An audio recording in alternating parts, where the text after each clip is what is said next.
if you are a structural engineer, you are expected to know even whether it is RCC, whether it is steel, whether it is composite, anything. You cannot say, I do not know that just because I'm not working on it. So CPD means apart from your work, you should also know other design. It could be other types of analysis. It could be other types of software. It could be other types of structures altogether. So CPD means you have to be continuously upskilling yourself. You have to do the continuous professional development. Next, confidence. This is one of the most important part. If I want something from this entire presentation for you to take away is confidence. How to get confidence? It is one of the most important skill. In one of the interviews 7 years back, my first interview, I was asked this question by my interviewer. The interviewer told me, can you design a slab above your head for me? This was the interview question. The moment I heard the question, I got panicked, I got nervous. He didn't give any details, no data. He didn't give me the slab thickness. He didn't give me anything like this thing.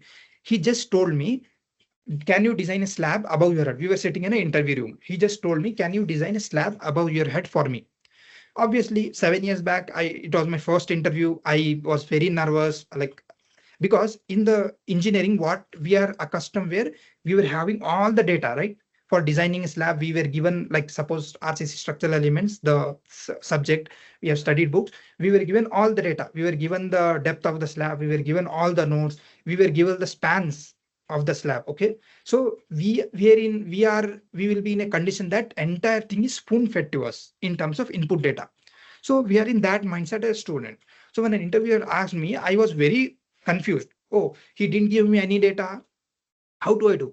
So that time I could not answer this. Obviously, when I was a student 7 years back, this is the 2018 story. Why I'm sharing this to you is confidence, how to get is very, very important. Now, if you slightly pause, there may be many students who are, listening to this presentation, this webinar. For a slab, if your interviewer asks you, can you design a slab for me? Don't panic. Don't think that he has not given me any data. How will I design? Take a pause. Think, what data do you need for slab design? You need, say, loads. You need span, obviously. You need to know whether it's one way, two way, and maybe end conditions. So this is what you need, right? For slab. Anything other than, how to calculate moment, how to calculate moment of resistance, spacings and all criteria. So loads. If your interviewer has not given you loads, can you calculate loads by yourself? Obviously, yes. What are the loads acting on a slab? Dead load, live load. Other than this, there is no loads. How to calculate dead load? Very simple. You know the material, say it is RCC, 25 into D is your dead load. So again, D, how you decide whether you can take any random depth of slab? I'll take 500 depth of slab and you can design. No, depth of slab is not random. IS 456 has given you L by D ratios. Based on that, you decide whether it's simply supported and continuous. So depth you get from there. Dead load you can calculate like this. How do you calculate live load?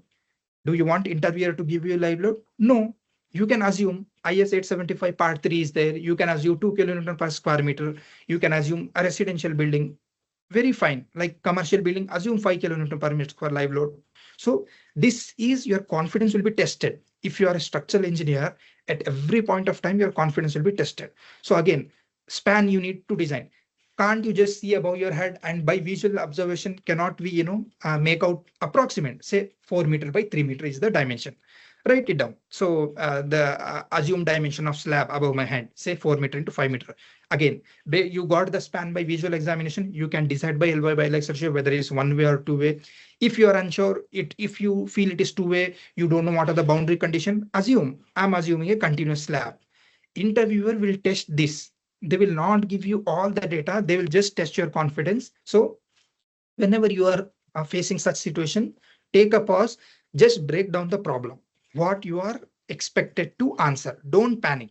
Now, how I panic, just my interviewer said, can you design a slab over me? I thought, okay, what I'll do, no data. So take a moment whenever you are feeling stuck, whenever you're feeling confused, pause, reflect. Okay, this is what is asked to me, what I can do. So confidence is essential and the most important skill for your corporate success. And this is how you can get the confidence. If you ask me, confidence is got from two things: technical knowledge, industry awareness. So if you are covering these two things, your confidence will automatically rise. So next thing, upskilling. So we saw about